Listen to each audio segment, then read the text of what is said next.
explanation for the Canterbury Tales Endangered the Single Story assignment. So, this assignment is worth 50 points, and you are going to have to complete 3 different parts in the assignment.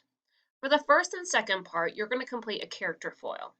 If you're not quite sure what that is, a character foil is a person who contrasts another character in a story in order to make sure that those character traits are more apparent. So essentially complement each other. And we see this in the Canterbury Tales. The Chaucer really avoids the danger of the single story by his creation of the parson and the monk, who we both analyzed earlier in this unit.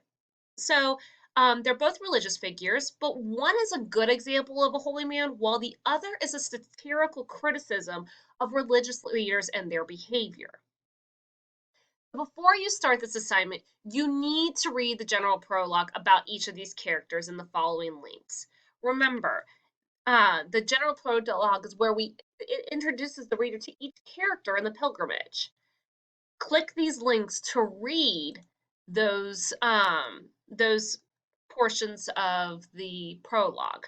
Okay, you are not going to do well on this assignment if you just read these excerpts. You're going to need to read the whole introduction of the characters before you complete the assignment. But as you can see, the monk, it's not that long, okay? Then you'll also need to do the same for the parson.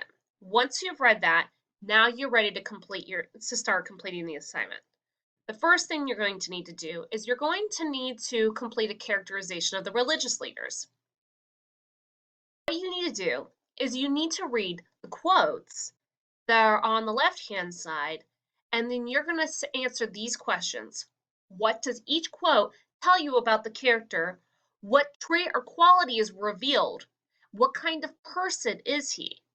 So as you're writing your responses, you need to answer those 3 questions. So you'll do this for the monk, and you'll do it for the parson.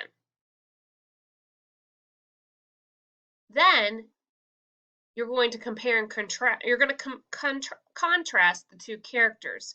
So for each question in the middle of the chart, answer each character. So the left would be for the monk, the right would be for the parson. So you'll answer the questions: how does each person approach his job as a religious leader of the community? What is each person's financial status like? What is each person more focused on, himself or others? And is Chaucer presenting this character in a more positive or negative light? And as a reminder, if it's a foil, that means they're contrasting each other. So one's going to be positive, one's going to be negative. Then, part 3, we're going to consider how language is power. Language is used to shape the way that people view the world, situations, and other people. Chaucer used written language to influence the way his readers viewed various types of people in society. The powerful church of his time controlled information and perceptions because the average person in society couldn't read. So what the church said was generally accepted and followed because they controlled language and had the power. And the same things happen today. Leaders, politicians, and other positions of power use language to try to influence the way others think and behave. It is important for us to think beyond that single story and sometimes try to spin for us. So recall when Edici admits to falling for that trap about the trap of believing the single story of Mexicans. So you'll read this excerpt, and I want you to think about this. What are your own experiences related to immigration? Are you a lifetime citizen of the U.S.? Are you an immigrant? Are any family members immigrants? Do you personally know any immigrants? What have you heard other people say about immigrants? Then, this is where we're going to start thinking deeply. I want you to open this link, and you're going to read through all 10 myths and the truth that debunks each one. Read the entire site. If you look at it, it's not that long. Okay? In this article, make sure that it was written in 2011, but it was updated in 2017 to reflect the current statistics of our society.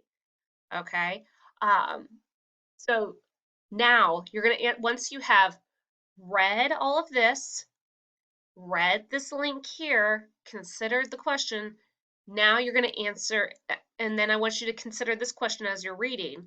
What benefit is it to those in power to have the general population think of immigrants in a negative way? This is not a new tactic. This is something that has been done for over a century. So why would those in power target immigrants to be often perceived as people who should be feared or hated? Now, think of that as you're reading that article. This is the question you're going to answer now that you have read all this, that you have considered these questions, that you've read this and considered these questions. Now that you've thought deeply, this is what you need to do. Consider what you have learned in the passages above. What are your thoughts about this?